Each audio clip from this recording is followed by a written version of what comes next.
The story as far as screens go begins with Dylan.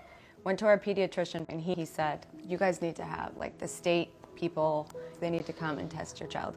So they came over and they said, you know what, your kid's on the spectrum.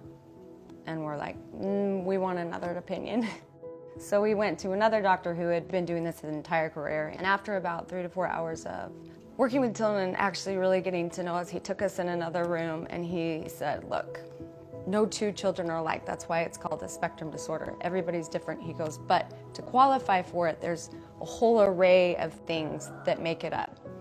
He has the very minimum number of those things needed to qualify for it. So it just barely qualifies, but he does. He goes, so you're in a situation here where I have the ability to tell you that you have hope, but it's up to you. The most important thing while we were at the doctor, after he gave us all of this information, he goes, if you lose this child to the world of video games, you will never get him back. And he repeated it, he goes, you will never get him back. He goes, these kids feel more comfortable in the world of screens. It's easier. They don't have to make eye contact. They can disconnect from a lot of the things that make them uncomfortable. And if you lose them to that world, you won't get them back. It was a warning.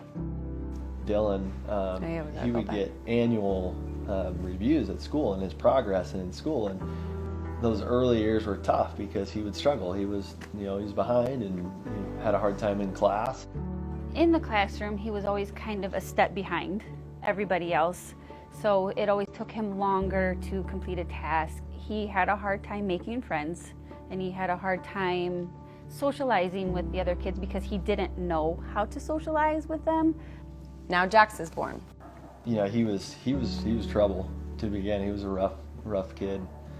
Sure enough, what do you do? Just give him an iPad, right? And all of a sudden we could say, oh, that helped.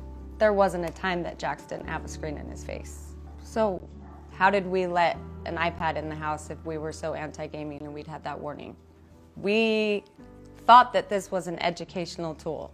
It had all these little tools that were supposed to be educational. And so we started, okay, we're gonna let Dylan have this too. And we didn't think it was like harmful in any way. We're good parents. We don't allow video games. It's educational. Now we get to the point where Jax is supposed to start kindergarten. The teachers sat us down, they're like, maybe we should give him an extra year before we start him in kindergarten because he's not ready. He can't focus, he can't sit still, he isn't learning, and he injures his peers on a weekly basis. So let's give him another year preschool. Okay, I'd love to have him home for that long while I go to lunch and sit him next to me with an iPad in his face. Mary, unfortunately, was in the hospital a couple years ago. She was with pneumonia. It was a brutal time.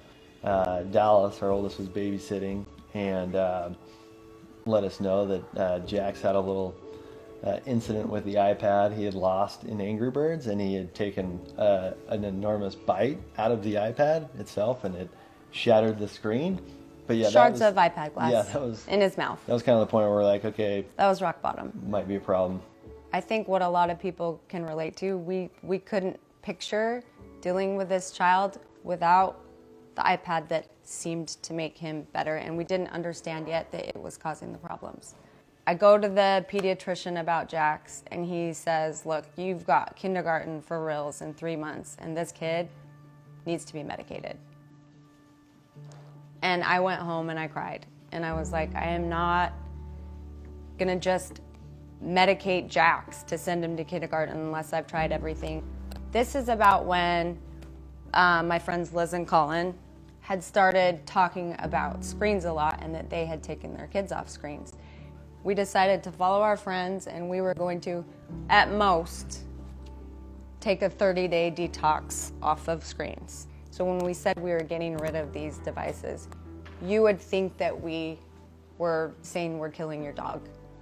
There was tears from all 3 of them. The most tears I think I've seen out of my 3 boys about anything.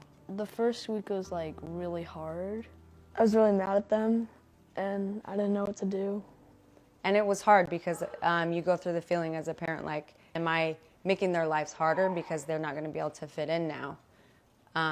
But then my plan was just, for 30 days they can do this. Suck it up, kids. It's 30 days. Like any addiction to screens, you have to replace it with something else. If you're going to take it away from your kids, you have to replace it with your time.